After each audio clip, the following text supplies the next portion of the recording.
5 years love story. வீட்ல எல்லாம் தெரியாது. நான் ரொம்ப ஜாலியான ஒரு பொண்ணு. அப்படியே போச்சு.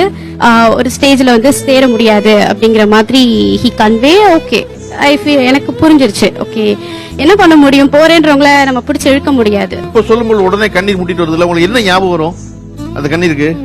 அது ஏன் நடந்தது, நடக்காம இருந்திருக்கலாம் அப்படிங்கிற மாதிரி எனக்கு தெரியல.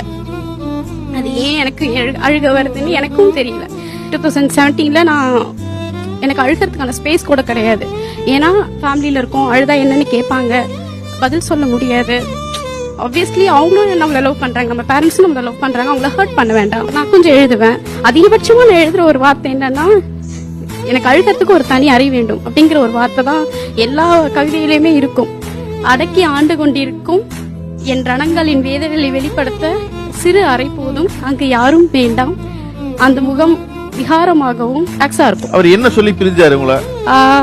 அது ஒரு மியூச்சுவல் அண்டர்ஸ்டாண்டிங்ல பிரிஞ்சது. அது மியூச்சுவல் அண்டர்ஸ்டாண்டிங் இல்லையே, நீங்க ஒத்துக்கலையே. அதுதான். அது எப்படின்னா, அதுக்கு இதுக்கு மேலே கொண்டுட்டு போக முடியாத ஒரு சூழல் அவருக்கு. அவருக்கு, ஆமா, அவருக்கு.